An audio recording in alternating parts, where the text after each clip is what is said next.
Hi, everyone. Welcome to our first podcast episode. So today we're going to be talking about Stephen Schwarzman. Do you know who he is? Have you heard of him? Not really. Who is he? He's the CEO of Blackstone. So Blackstone is a company, obviously. They do private equity alternative buyouts, and I'm not going to pretend like I know what that is, but if anyone's wondering. So my dad read his podcast. My dad read his biography, and it was really interesting. So I thought I would share his crazy life today for our first episode. Yep. So. Okay. So he was born in the year 1947, and this was like a really pivotal time for the United States. In case anyone doesn't know world history, World War II just finished, obviously. Great And the Depression? Or no? Yeah, Great Depression. Yeah, I think so. Like everything was starting to get 1929. Yeah. Wow. She took U.S. history now. I really did. Anyways, so yeah, the U.S. is on their way to becoming the superpower that they are today, or whatever. America. So yeah, this guy, he had like a crazy life. So if you hear his life and you think about your own life, like it's kind of sad. No, I'm just kidding. Anyways, so we're gonna start with his high school years. Because we're high school. No, are we? Can we say that? Yeah, we're high schoolers, and yeah, so this is where his life really begins. So he was a class president. Neither of us are class presidents. It's fine. It's not even important. I'm just kidding. Anyways, so he was class president, and his attitude was like, how can I be the best class president in my high school's history? Like I have to be unforgettable. Like why? He doesn't know why he wants to be unforgettable. He just has to be that person.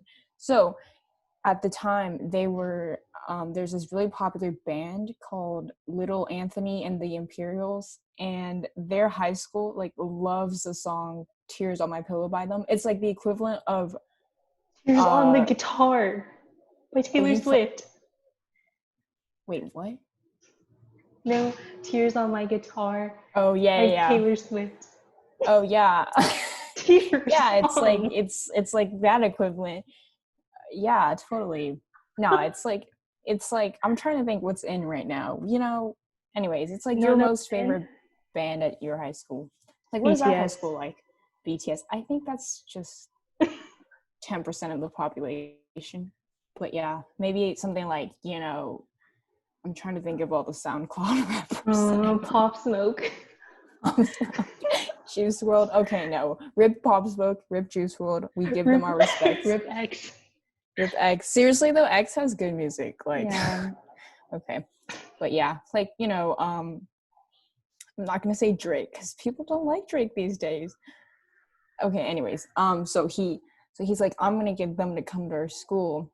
So he just calls the band. So yeah, he calls the band, and after like a ton of phone calls, they actually come to school. It's like the equivalent of, One Direction coming to your high school. It was crazy. So everyone's like, damn, like he's a really good class president. So anyways, that's like, this is a taste of what kind of person he is. He is, yeah. Yeah. Okay. So his track team, I run track. Well, wow. I did before it was canceled. So I related so hard to this. I'm just kidding. We didn't. I don't.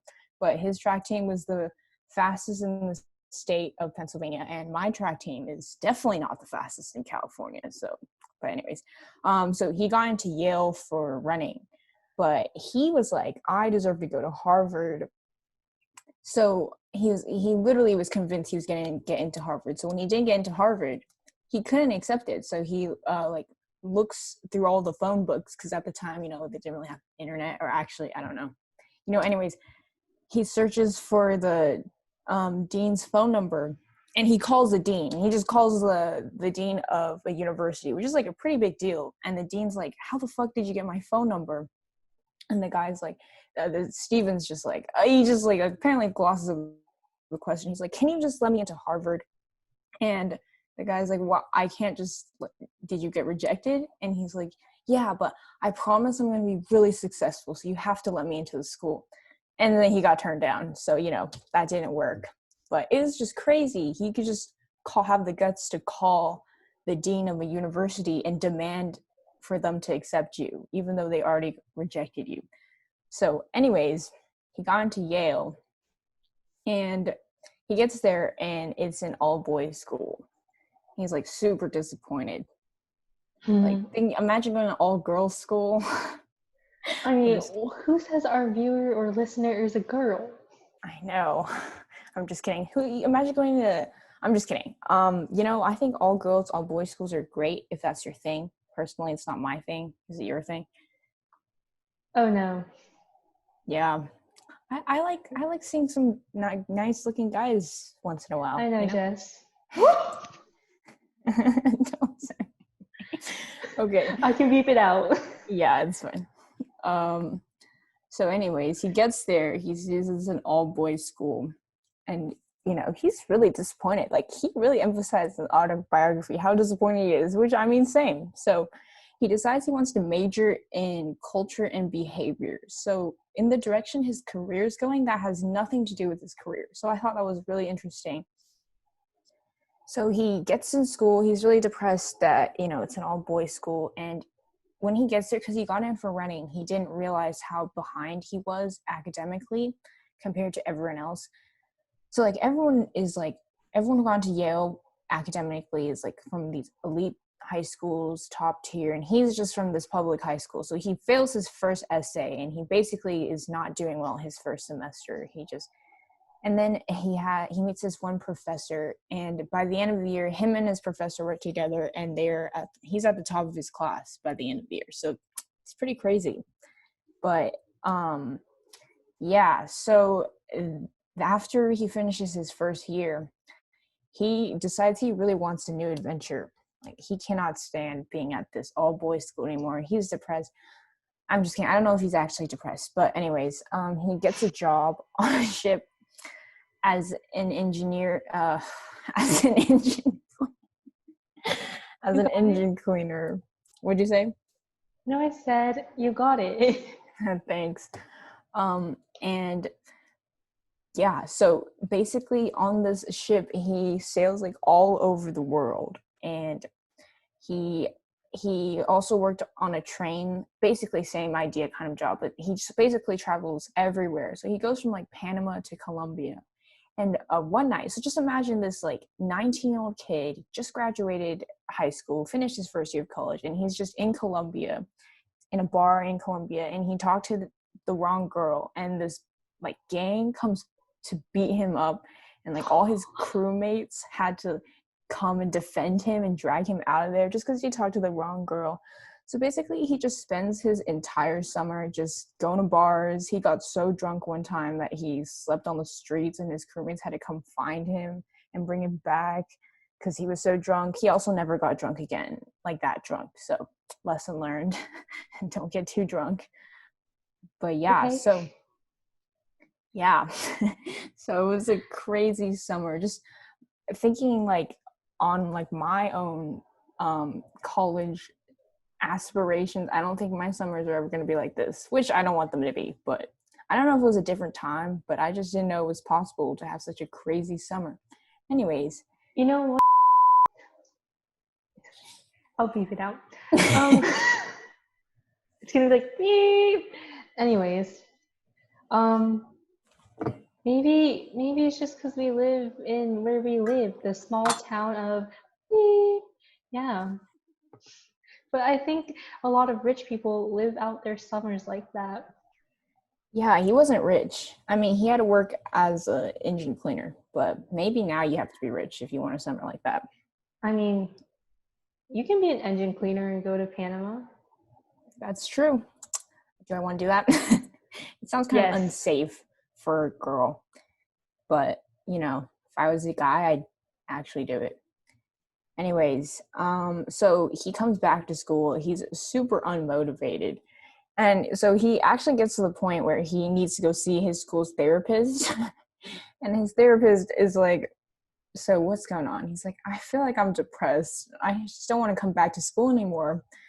And this is a future CEO we're talking about here. So, but anyways, he comes and his therapist is like, she analyzes him through their talks. And she's like, I don't think you're depressed. I just think you miss girls.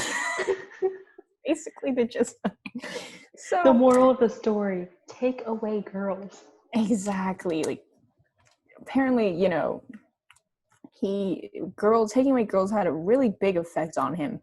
But so he comes back to, so then he leaves his therapist. He's like, yeah, I'm not depressed. I can get on with my life. I can do this. He's like, what motivation do I have? And so at Yale, there's these secret societies. They're like these high up clubs. They're like super secretive. Their names are like Book and Key, and like you don't know what the club is about, and you have to like the people in there have to notice you and like let you in. So you can't just go in, and you have to be a senior to join. So his goal is like, I need to join those secret societies. So he's thinking to himself like, how is he going to get noticed by these secret society people? So he like notices he's very observant of his surroundings. Not really. I'm just, yes, but he notices the biggest problem is that everyone misses girl. Obviously. And they have these things called parietal rules on campus. It's basically like, people of the opposite sex can't share a dorm room at any time. So, nothing goes down. No children are made. So he was like, what can I do to, liven up the campus a little bit? So he wants to bring he went to a ballet show when he was younger, and he's always had a respect and love for ballet. So he's like, why don't I invite some ballet dancers? They're the epitome of female beauty. I don't know, grace. And so he was like, I'm not just going to bring in any ballet group. I'm going to bring the greatest ballet company at the time, which is the New York City Ballet. So he goes to one of their stages or their shows, and he waits for the security card to go on break, and he sneaks backstage. And, that's not illegal or anything. Not creepy at all. Yeah. And approaches the manager. And the first thing the manager says, obviously, like a normal person, is like, how the hell did you get back here?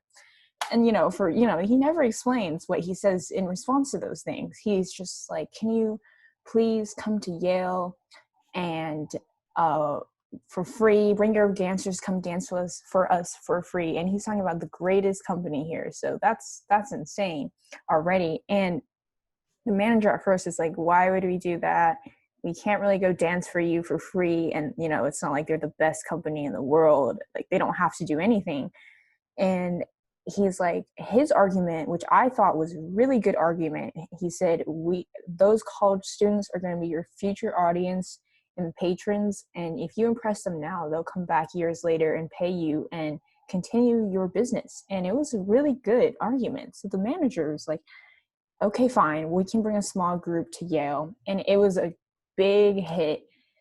And then he goes back to the manager and is like, can we do another show like for free? And he's like, you can't, we rely on tickets for our shows, but we can bring you to a dress rehearsal. So then he ends up allowing his classmates to see the Nutcracker. And so he becomes this like miracle man at Yale, and the Yale Secret Society people were like, damn, this guy's kind of cool, until they let him in, and he's like, yes, my goal has succeeded. I'm noticed. I'm now in one of the Yale Secret Societies. So this guy is seriously crazy. But he graduates Yale with his culture and behavior degree. And he's like, what do I want to do with the rest of my life? I want to go to Wall Street and do finance because that's what he studied. But anyways, so he's like, I'm going to try out finance. So he's going around Wall Street, and he gets a job acceptance. He gets accepted at this one place, and I can't remember. It's just some firm. And the interviewer is like, okay, you're hired, I'll pay you $10,000 a year. And then this guy Stephen is like, no, I need you to pay me $10,500. And the interviewer is like, I'm the one hiring you, why are you asking me for extra money? Like, and then this guy Stephen is like, oh, well, you see, the highest graduate from Yale in my class right now is earning $10,000. And so I need to earn higher than him. So if you would just give me the job for $10,500. And his interviewer is like, well, I don't know if we can do that. And he's like, okay, then I just won't accept your job then. So the interviewer actually does raise his salary to $10,500. So sometimes, you just gotta ask. Really? And you can get it. So his job at this company, his job is to investigate other companies. So, every firm on Wall Street, basically, they're trying to see what companies they should invest in, and then if they'll get a return that's profitable, right? So his job is to investigate these small companies, see if they're worth investing in. So he has to build this portfolio for this one, like, plane company. I think they make seatbelts for planes. And so he creates this really detailed portfolio. He's so proud of himself, sends it to his boss, and his boss calls him like a day later. It's like this is like basically what he says. He's like, what the fuck is this? Like, this is absolute bullshit. Like, on page 56 there's a mistake with the comma. And he's like, what? Like, I worked so hard on this and you're just going to notice the comma mistake that I made on page 56. So it was in that moment he realized, like, the real world is nothing like school or high school. Like, everything matters, and you can't make, any mistakes, because a comma out of place is caught by his boss, which I thought was crazy. Like, I didn't realize how much attention, they pay to everything.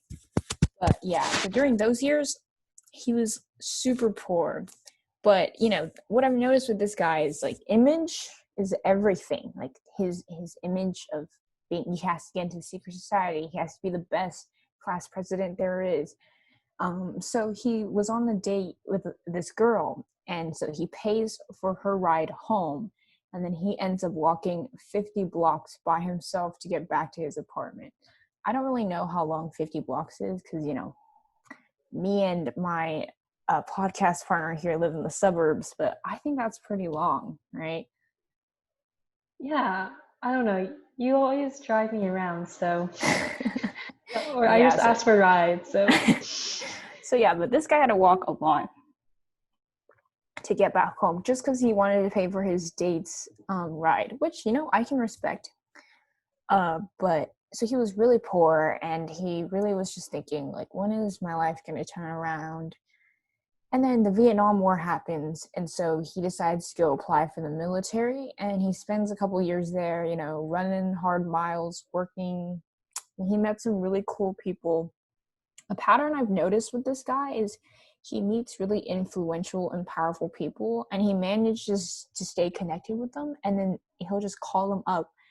And, like, when he was starting his company, he'd call this person up and be like, oh, like the CEO of Goldman Sachs, and be like, what should I do? Who's Goldman Sachs? It's another, like, equity firm, investment firm, all Wall Street titans. But yeah, so he can just, like, so yeah, he met some really cool military people, and one of them ends up working for him and making his company really successful. So yeah, always have an eye out for, these big. So he comes back to his, after the war ends. Wait, can you repeat that? Like, it didn't go through. Oh. He always has an eye out for. He always has an eye out for, really influential and powerful people. And he manages to make really good use of them. And so you never know when they can be useful in your life. But not saying you should meet people for the sake of using them, but you know what I'm saying. Networking. Okay. Networking. Yeah, that's something I really lack. I'm not good at networking. So anyways, he comes back to Wall Street, and he decides that he wants to do finance again, because, that's what he studied. No, okay. So actually, sorry, we'll back it up. So he comes back and he's like, actually, before he wants to go back to Wall Street, remember how he didn't get into Harvard the first time? So he was like, I need to get in, but I just need to get in somehow because going to Harvard is everything. And so he applies. Oh, yes, he applies. He applies for Harvard Law School. As you can see, this guy just, doesn't have any pattern. Like, he studied culture and behavior, and then went to work in finance, and then decided he wants to go to law school. So, anyways, You can do whatever you set your mind to. Exactly. Like, if you have it in you to, get through stuff, like, it doesn't matter what you do, you'll be good at it. So he didn't get into Harvard Law School. He's like, dang, how can I get in? Okay, so he decides he applies for Harvard Business School, and he's there, and like within the first month, he already is thinking about dropping out because he gets the gist of the classes. He just gets it. He just gets business already, and he doesn't want to do it anymore. So another thing I've noticed with this guy is he just wants to drop. If he doesn't want to do something, he just doesn't want to do it. And so he calls up his old mentor, like his old professor that helped him. I don't know. He calls up this like person, his really important mentor in his life, and he's like, "What should I do? Should I drop out of Harvard Business School?" And the guy's like, just stay in school. You're gonna regret it if you don't. So yeah, stay in school, listener. You're in school. But so he decides to stay in school, and then he leaves, goes back to Wall Street, decides he wants to give finance another try because he thinks he's good at it, which he is. Don't get me wrong, but yeah. So he ends up working for Lehman Brothers. That's another firm, not going to pretend like I know exactly what they do, but he works his way up and just becomes, by the time he's 38, I believe, he's like the really powerful, huge player on Wall Street. And this is after going to school twice? Yeah, so he went to undergrad, culture and behavior, and then went to business school. So culture and behavior, business, I mean, it worked out. So yeah, he really just has, like, I don't know what he has, just has this, he's really good at interviews because it just apparently the charisma, right? Yeah, he just has it. Yeah. So he decides to start his own firm. And so while he's working on his firm, this guy has a lot of self-confidence. So he's like, my firm's going to succeed right away. Like, I'm already so famous on Wall Street. And like, it goes by like 6 months and he doesn't have a single customer.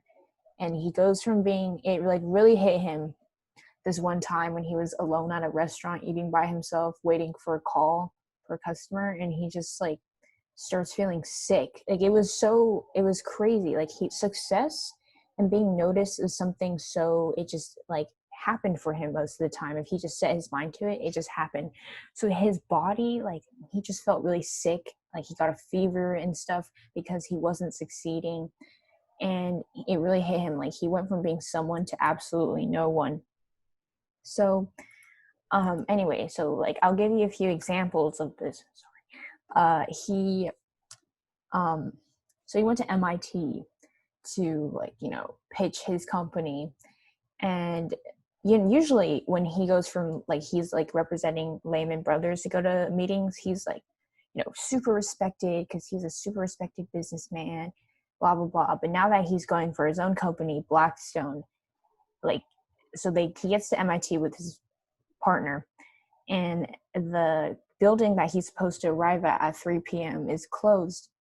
And so he's trying to open the building. It's like Friday afternoon, and the janitor walks by, and the janitor is like, "Oh, they went home early today. Why are you here?" It's like, "What do you mean? Like, I had a business meeting planned with them at 3." And he just felt so disrespected because these people, like, had a business meeting with him, and they didn't even show up. Like, he had to come to them, and they couldn't even be there. So another time that something similar happened was he was going to Texas. I forgot where in Texas. He went to Texas in the summer to pitch his company again and get an investment from other people.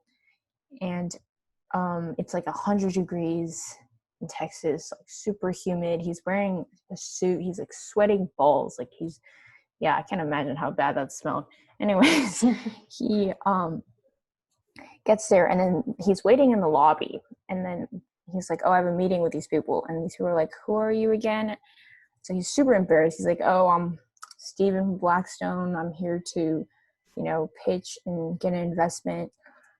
And the people are like, oh, okay. And so they, the meeting, they're waiting for the meeting to happen. And then this guy offers him coffee, and it's like steaming hot coffee on a 100-degree afternoon. And he's like, do you want some coffee? And Steven, it's like, it would be so rude to turn them down. Like, I have to take their coffee. And so he takes their coffee and he finishes it, and he's sweating even more now because, no one wants to drink hot coffee on a hot day. And then the guy's like, oh, the coffee is actually 25 cents. So he's like, oh, okay, 25 cents. So anyway, he finishes the meeting. He doesn't get a single investment from any of them. So basically that meeting cost him at least 25 cents, which I thought was so unfortunate that he drank that coffee for no reason. But it's all good. Anyways, now he's worth $18 billion, extremely successful guy. And so I just thought I would share his crazy life. But what I like about this guy is that, his whole thing is go big or go home. Wow, so cliche. But he goes into depth more. If you really think about it, if you're going to do something, like, creating something small is just as hard as creating something large. So when he grew up on this linen store that his father started. And like, he saw how much work it was to run a small business. And to him, so he asked his father, like, why don't you expand your business? Like, we could see Schwarzman linen across the US. Like, we could be a franchise. And his dad was just like, nah, I'm fine with where I am. But to Stephen, that was a really big, like, eye opener. He's like, why don't some people, why do some people not realize that? Like, he said, not everyone's born an entrepreneur.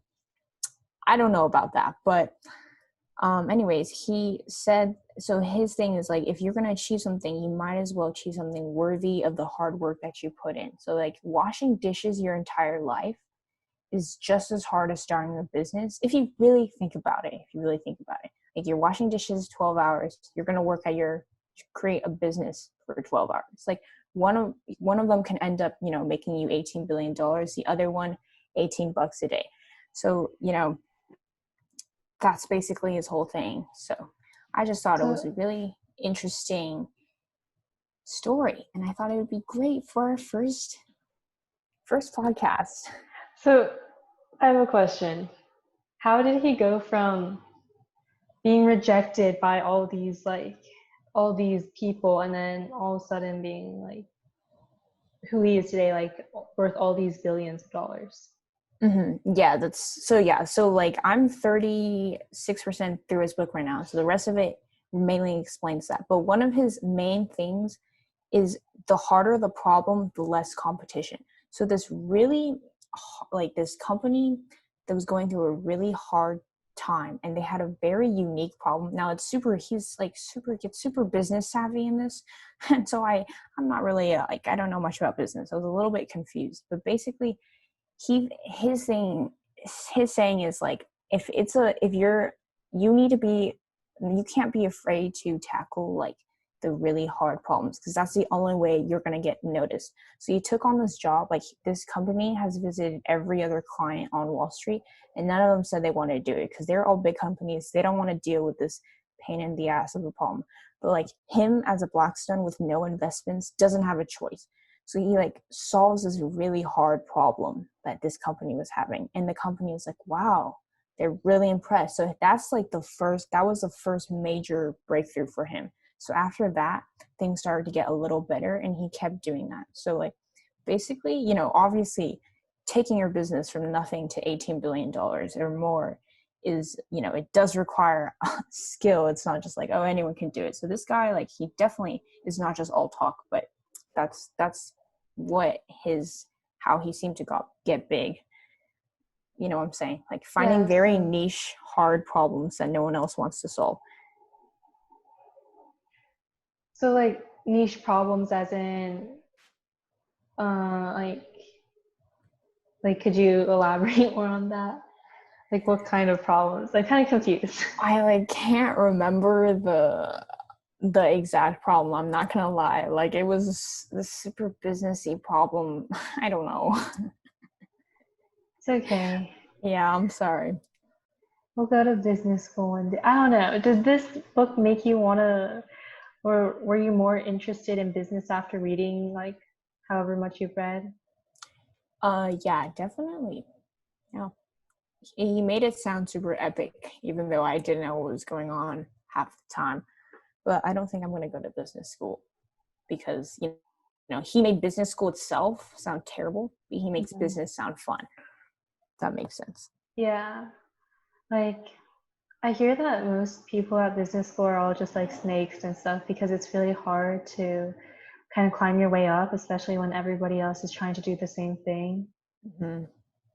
So it's just interesting because it's like he does all this stuff, but like, what is his goal? It's just like for his image, or like you said, or just like to just get better until you can't anymore. Yeah, I honestly, I feel like if you ask him, he'll say it's the latter. I think it's a mixture of both. He definitely wants to be really, really successful and just always better himself. But he's a very like authentic and good guy. Like he's a good guy. He never cheats his way there.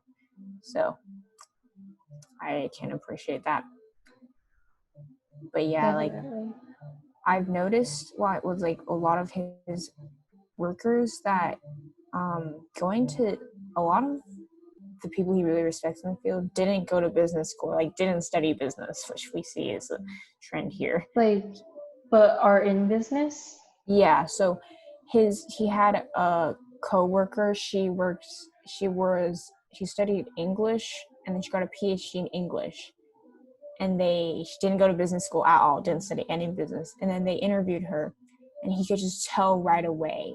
Like he has a sixth sense where he can just evaluate the character of a person by how they talk, by how they sit immediately. And he just knew that she was a really smart person. So they hired her and now she's super successful. So, as you can see, it doesn't really matter what you study. Just, if you got Yeah. it. I feel like it's just based on your connections, like who you can network with, and that's Mm-hmm, like that comes with luck and just mm-hmm, how you like carry yourself, how you speak and how you write is so important because as long as you can make it sound like you're good, mm-hmm, then you become good. You know mm-hmm. the Pygmalion effect? I think it's called Pygmalion effect.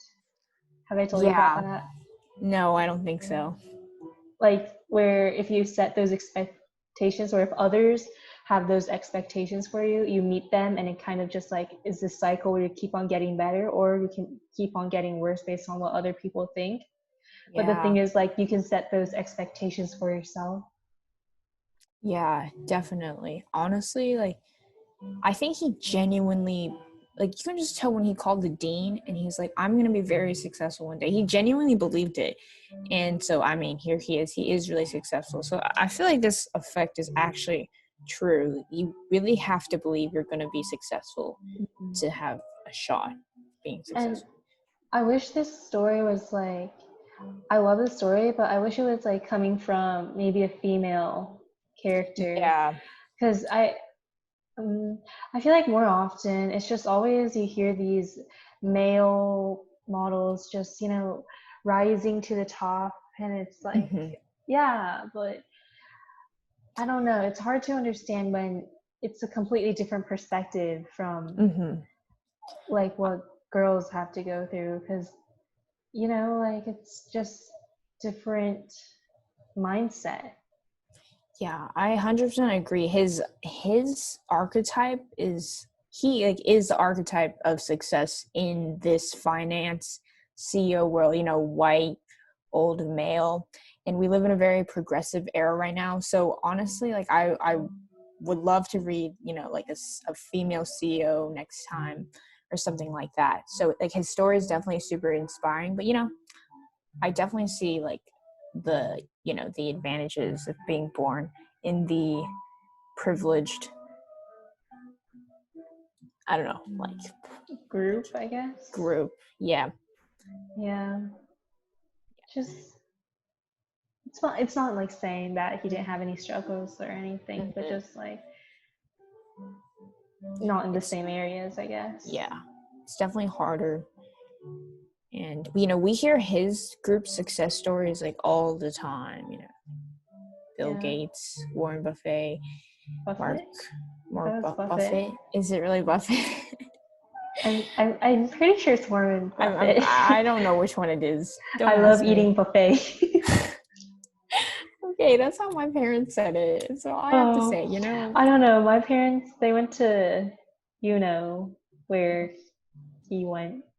So that's how I don't know. Maybe they. Yeah. I don't know. I'm pretty sure I think it's Buffett.